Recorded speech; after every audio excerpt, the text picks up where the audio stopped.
Assalamualaikum warahmatullahi wabarakatuh. Saya Nanda Rafadianti dengan NIM akhir 217 dari kelas F ingin menceritakan kembali tentang dilarang menyanyi di kamar mandi. Sabar Pak, sebentar lagi, kata Hansip. Waktunya selalu tepat Pak, tak pernah meleset, sambung warga yang lain. Pak RT manggut-manggut dengan bijak. Ia melihat arloji. Masih 1 menit lagi, ujarnya. 1 menit segera lewat. Terdengar derit pintu kamar mandi.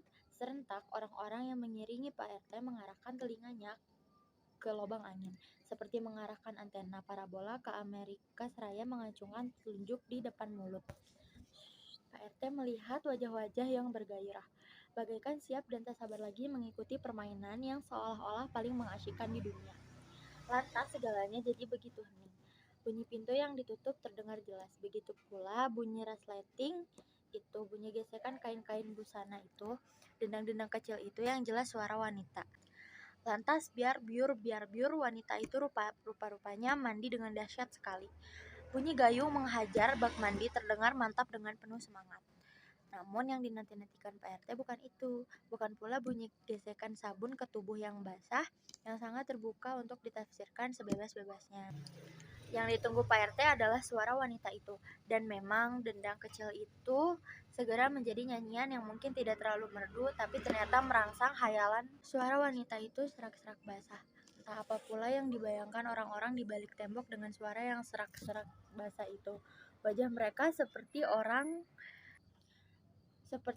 lupa dengan keadaan sekelilingnya. Agaknya nyanyian wanita itu telah menciptakan sebuah dunia di kepala mereka dan mereka sungguh-sungguh sedang berada di sana. Hanya Hansip yang masih sadar. Benar kan Pak? Pak RT tertegun. Suara wanita itu sangat merangsang dan menimbulkan daya hayal yang meyakinkan seperti kenyataan. Pak RT memejamkan mata. Memang segera tergambar suatu keadaan yang mendebarkan. Bunyi air mengguyur badan jelas hanya menggarah tubuh yang telanjang.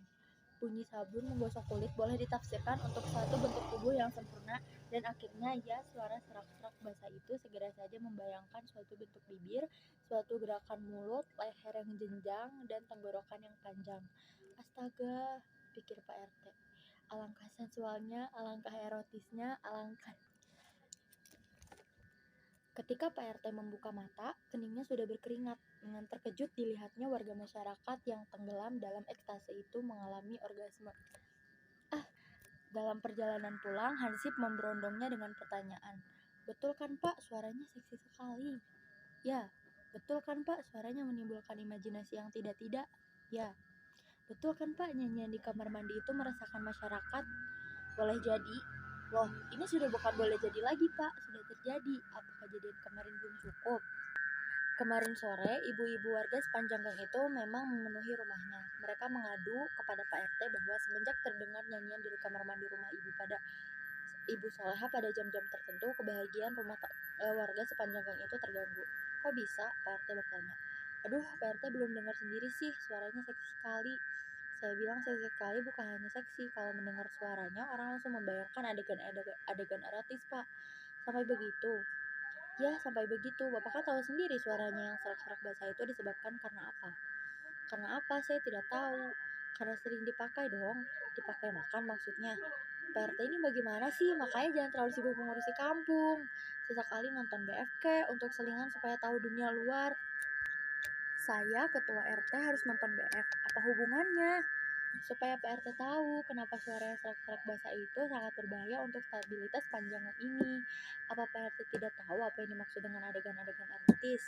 Apa PRT tidak tahu dampaknya bagi kehidupan keluarga? Apa PRT selama ini buta kalau hampir semua suami di gang ini menjadi dingin di tempat tidur? Masa gara-gara nyanyian seorang wanita yang indekos di tempat Ibu Soleha, kehidupan seksual warga masyarakat harus terganggu? Sampai kapan semua ini berlangsung? Kami ibu-ibu sepanjang gang ini sudah sepakat dia harus diusir. Loh, sabar dulu. Semuanya harus dibicarakan baik-baik, dengan musyawarah, dengan mufakat. Jangan main hakim sendiri. Dia kan tidak membuat kesalahan apa-apa, dia hanya menyanyi di kamar mandi. Yang salah adalah imajinasi suami ibu-ibu sendiri. Kenapa harus membayangkan adegan-adegan erotis? Banyak penyanyi suara jazz suaranya serak-serak basah tidak menimbulkan masalah, padahal lagu-lagunya tersebar ke seluruh dunia. Oh, itu lain sekali, Pak. Mereka tidak menyanyikan di kamar mandi dengan iringan bunyi jebar-jebur, tidak ada bunyi resleting, tidak ada bunyi sabun menggosok kulit, tidak ada bunyi karet celana dalam. Nyanyian di kamar mandi yang ini berbahaya karena ada unsur telanjangnya, Pak. Porno. Pokoknya, kalau Pak RT tidak mengambil tindakan, kami sendiri yang akan beramai-ramai melabraknya. Pak RT yang diserang dari segala penjuru mulai kewalahan.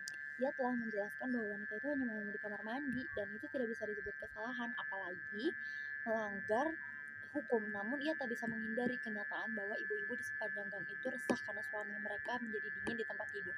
Ia tidak habis pikir, bagaimana suara yang serak-serak basah bisa membuat orang berkhayal begitu rupa, sehingga mempengaruhi kehidupan seksual sepasang suami istri. Apakah yang terjadi dengan kenyataan sehingga seseorang bisa bercinta dengan imajinasi? Yang juga membuatnya bingung, kenapa para suami ini mempunyai imajinasi yang sama? Pasti ada yang salah dengan sistem imajinasi kita, pikirnya. Sekarang setelah mendengar sendiri suara yang serak-serak basah itu, Pak RT pasti mengakui suara itu memang bisa dianggap seksi dengan gambaran umum mengenai suara yang seksi. Meski begitu, Pak RT juga tak tahu bahwa tidak harus membayangkan pengumuman dari diranjang mendengar nyanyian dari kamar mandi itu. Walaupun ditambah dengan bunyi biar biur, serta bunyi sabun menggosok kulit. Karenanya PRT berkeputusan tidak akan mengusir wanita itu, melainkan mengimbaunya agar jangan menyanyi di kamar mandi demi kepentingan orang banyak. Ditemani Ibu Soleha yang juga sudah tahu duduk perkaranya, PRT menghadapi wanita itu.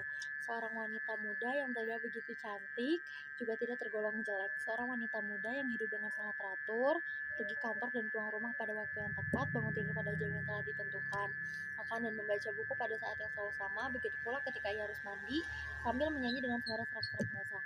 Jadi suara saya terdengar sepanjang gang di belakang rumah. Betul, Zus. Dan ibu-ibu meminta saya agar tidak menyanyi supaya suami mereka tidak berpikir yang bukan-bukan. Ya, kira-kira begitu, Bu Zus. Jadi selama ini ternyata para suami di sepanjang gang di belakang rumah membayangkan tubuh saya telanjang ketika mandi dan membayangkan bagaimana seandainya saya bergumul dengan mereka di ranjang. Begitu. Pak RT sudah begitu malu, saling memandang dengan Ibu Saleha yang wajahnya pun sama-sama sudah merah padam. Wanita yang parasnya polos itu membasahi bibirnya dengan lidah. Mulutnya yang lebar bagaikan mengandung tenaga yang begitu dahsyat untuk memamah apa saja di depannya. Pak RT melirik wanita itu dan terkesiap melihat wajah itu tersenyum penuh rasa maklum. Ia tidak menunggu jawaban Pak RT. Baiklah Pak RT, saya usahakan untuk tidak menyanyikan di kamar mandi, ujarnya dengan suara yang serak-serak basah itu. Akan saya usahakan agar mulut saya tidak mengeluarkan suara sedikit pun, supaya para suami tidak membayangkan diri mereka bergumul dengan saya, sehingga mengganggu kehidupan seksual keluarga sepanjang gang ini. Aduh, terima kasih banyak Zus, harap maklum Zus, saya cuma tidak ingin masyarakat menjadi resah. Begitulah, semenjak itu terdengar lagi nyanyian bersuara serak-serak basah dari kamar mandi di ujung gang itu. Pak RT pun merasa lega, semuanya akan berjalan lancar, pikirnya. Kadang-kadang ia berpapasan dengan wanita yang mudah pengertian itu. Masih terbayang di benak Pak RT betapa lidah wanita itu bergerak-gerak membasahi bibirnya yang sungguh-sungguh merah. Tapi Pak RT rupanya masih harus bekerja keras. Pada suatu sore Hansip melapor. Kaum ibi sepanjang gang ternyata masih resah, Pak. Ada apa lagi? Wanita itu sudah tidak menyanyi lagi, kan? Betul, Pak. Tapi menurut laporan ibu-ibu pada saya, setiap kali mendengar bunyi jebar-jebar dari kamar mandi itu, para suami membayangkan suaranya yang serak-serak basah. Dan karena membayangkannya suaranya lagi, yang serak-serak basah itu, yang seksi itu, lagi-lagi mereka membayangkan pergumulan di ranjang dengan wanita itu, Pak. Akibatnya, kehidupan seksual warga sekampung sepanjang gang ini pun masih belum harmonis. Para ibu mengeluh suami-suami mereka masih dingin di tempat tidur, Pak. Jangan-jangan hayalan para ibu tentang isi kepala suami mereka sendiri juga berlebihan. Kamu sendiri bagaimana? Apa kamu juga membayangkan tidak meski hanya mendengar jebar-jebur orang mandi saja? Hansip itu tersenyum malu. Saya belum kawin, Pak. Aku tahu maksudmu, kamu membayangkan adegan-adegan erotis atau tidak kalau mendengar dia mandi. Apa itu? Ya Pak. Nah begitu dong, terus terang. Jadi ibu-ibu maunya apa? Mereka ingin wanita itu diusir, Pak. Terbayang di mata Pak RT wajah ibu-ibu sepanjang gang itu. Wajah wanita-wanita yang sepanjang hari memakai daster, sibuk bergunjing, dan selalu ada gulungan keriting rambut di kepalanya. Wanita-wanita yang selalu menggendong anak, dan kalau teriak-teriak tidak kira-kira kerasnya seperti di sawah saja. Wanita-wanita yang tidak tahu cara hidup selain mencuci baju dan berharap-harap suatu hari bisa membeli mebel yang besar-besar untuk ruang tamu mereka yang sempit. Tidak mungkin wanita itu tidak bersalah. Bahkan melarang nyanyi saja sudah keterlaluan. Tapi imaji porno itu tidak bisa dibendung, Pak. Bukan salah wanita itu dong, salahnya sendiri. Kenapa mesti membayangkan yang tidak-tidak? Apa tidak ada pekerjaan lain? Salah atau tidak, menurut ibu-ibu adalah wanita itu penyebabnya, Pak. Ibu-ibu tidak mau tahu. Mereka menganggap bunyi jebar-jebar itu masih mengingatkan bahwa itu selalu diiringi nyanyian bersuara serak-serak basah yang seksi, sehingga para suami masih membayangkan suatu pergumulan di ranjang yang seru.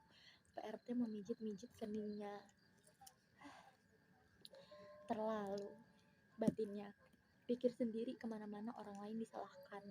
Pengalaman yang panjang sebagai ketua RT membuatnya hafal segala sesuatu bisa disebut kebenaran hanya jika dianut orang banyak.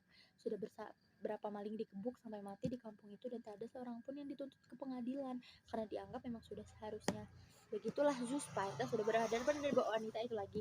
Saya harap Zeus berbesar hati menghadapi semua ini. Maklumlah orang-orang kampung Zeus kalau sedang emosi semuanya sama maunya sendiri. Wanita itu lagi-lagi tersenyum penuh pengertian. Lagi-lagi ia menjilati bibirnya sendiri sebelum bicara. Sudahlah Pak, jangan dipikir, saya mau pindah ke komon diam saja supaya tidak mengganggu orang lain. Maka hilanglah bunyi jebar-jebur pada jam yang sudah bisa dipastikan itu. Ibu-ibu yang sepanjang hari cuma mengenakan daster merasa puas. Duri dalam daging telah pergi. Selama ini alangkah tersiksanya mereka karena ulah suami mereka yang menjadi dingin di tempat tidur. Gara-gara membayangkan adegan ranjang seru dengan wanita bersuara serak-serak basah itu. Pada suatu sore, di sebuah teras, pasang suami istri bercakap-cakap. Biasanya jam segini dia mandi, kata suaminya. Sudah, jangan diingat-ingat, sahut istrinya cepat-cepat. Biasanya dia mandi dengan bunyi jebar-jebur dan menyanyi dengan suara serak-serak basah. Sudahlah, aku malah diingat-ingat sih. Kalau dia menyanyi suaranya seksi sekali. Mulut wanita itu hebat sekali, bibirnya merah dan basah. Setiap kali mendengar bunyi sabun menggosok kulit, aku tidak bisa tahu membayangkan tubuh yang begitu penuh dan berisi. Seandainya tubuh itu kupeluk dan kubanting ke tempat tidur. Seandainya. Belum habis kalimat suami itu, ketika istrinya berteriak keras sekali sehingga terdengar sepanjang gang. Tolong, suami saya berhayal lagi, tolong. Ternyata teriakan itu bersambut dari setiap teras rumah. Terdengar teriakan para ibu melolong-lolong.